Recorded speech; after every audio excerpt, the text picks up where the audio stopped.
You don't need a million chords to be a great keyboard player. Not at all. A lot of people think that you need to learn all these chords, hundreds, thousands of chords to be a good keyboard player. That's not true. What's true is you need to learn the fundamental chords, and once you know those, you need to learn how to use them to the absolute fullest. It's about knowing how to use what you already have. Okay? So imagine so look at it like this. You can write a 6-page essay right now on anything that you choose.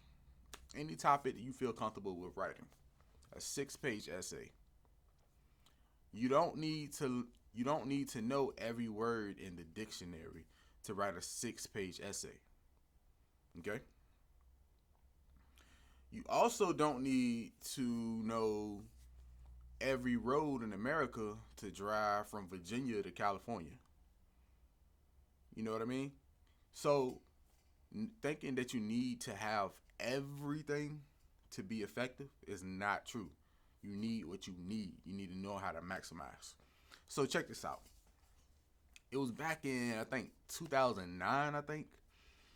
Uh, I was taking lessons under one of our greats. I'm from Virginia. Um, so we're in the 757 area, Virginia Beach, Norfolk, Portsmouth, Suffolk, that area.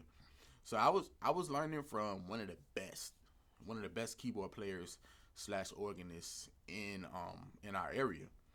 So uh, he sat with me for about 8 months, and we'll meet every week. Okay, and he taught me so much, so much.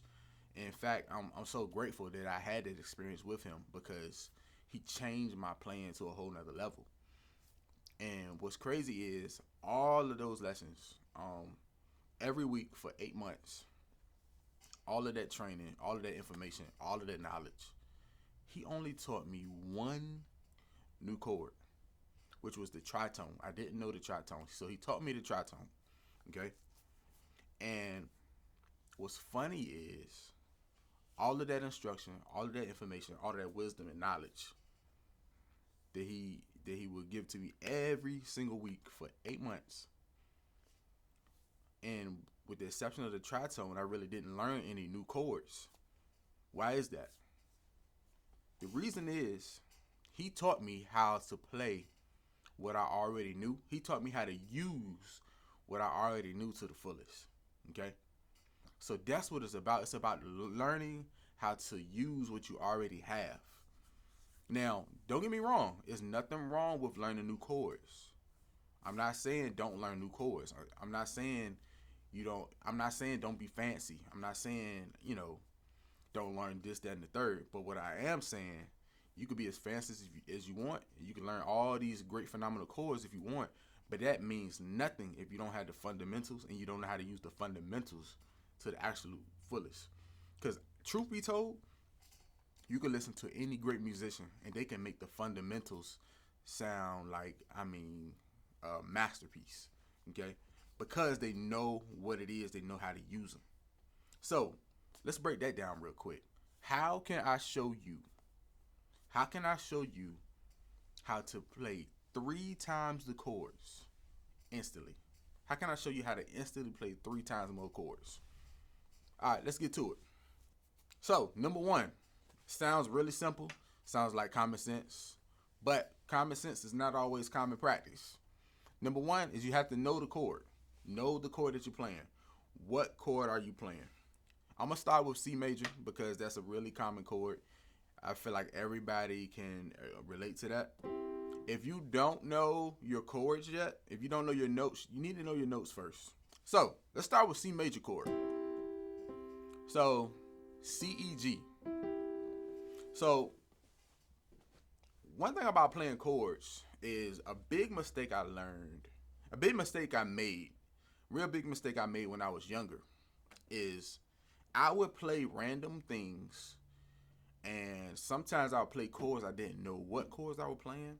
I'll play a chord because I knew it fit or it sounded right, and I didn't know what it was.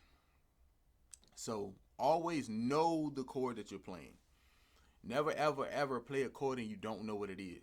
I'm not saying don't play it, but go back and figure out what that chord is. So always know the chord that you're playing. If you're playing a C major, know it's a C major. If you're playing a C minor, know it's a C minor. A C diminished, know it's a C diminished. If it's a C augmented, know it's a C augmented. Know what chord you're playing, okay? Or at least know how you came up with it. Have an idea of, always know what you're playing and why you're playing it. That's number one, okay? So, number two, know the notes that are in the chord and how many notes are in the chord. So with C major, I know C, E, and G is in the chord, and I know the chord has 3 notes. Okay? Now, you'll know why this is important in a second. I'll show you why. So, no matter what chord you're playing, know the notes that's in the chord. Know the notes that are in the chord. And then, you have to know, these chords don't go together, by the way. I'm just playing random chords. But know the notes that are in the chord and know how many notes are in the chord. Okay? Now, here we go. Number 3, when you know how many notes are in the chord, then you know how many different ways you can play the chord. So the number of notes that are in the chord is the number of ways you can play the chord. Go back to C major. I got 3 notes in this chord. 1, 2, 3. And I need to know that it's C, E, G as well. I need to know that it's 1, 2, 3 notes, and I need to know the notes are C, E, and G. Here's why. Let me show you how to 3 times this, or 3x this. So, C major, I can play this chord another way. I'll take the C from the bottom, and I'll put it up top. It's still C major, okay? Alright? So now, I can play it another way. This is the second way. The third way is I can take the E, which is normally the middle note of the root chord.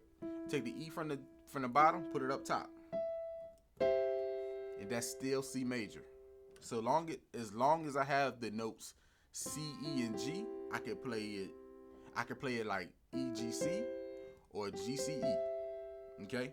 So now I automatically have 3 chords instead of 1. Okay? So now you go to your C sharp major chord. Okay? So C sharp, F, A flat. So now let's take the C sharp and play it up top. So F, A flat, C sharp.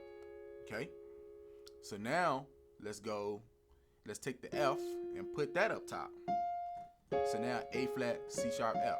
So now instead of just the C major root chord, C sharp major root chord, now I got 3 chords. So I got C sharp major root chord, and then I can invert it here, and then I can invert it the second time.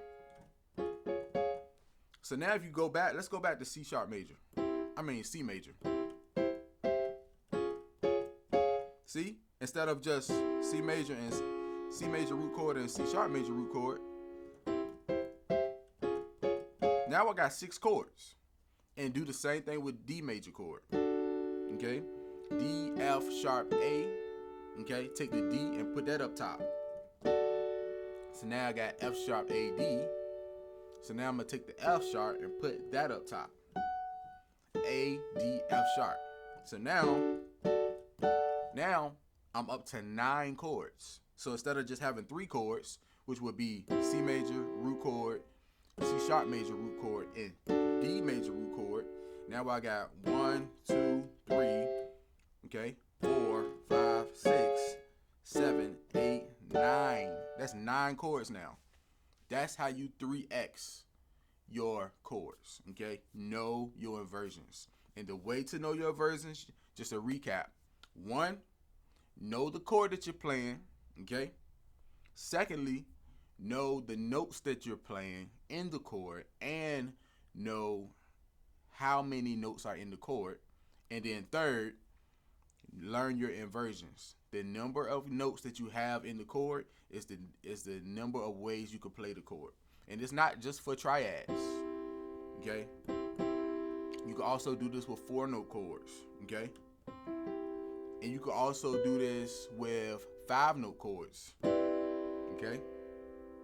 So the easiest way to invert a chord for starters, to start and memorize your inversions, no matter how many notes are in the chord, take the bottom note and move. You can either move the bottom note or the top note. That's the easiest way to do it, okay? That's the easiest way to do it. If you enjoyed this training, if you got any questions, give me some feedback in the comment section. Give me some, I'll answer any questions you have, and I will see you next week.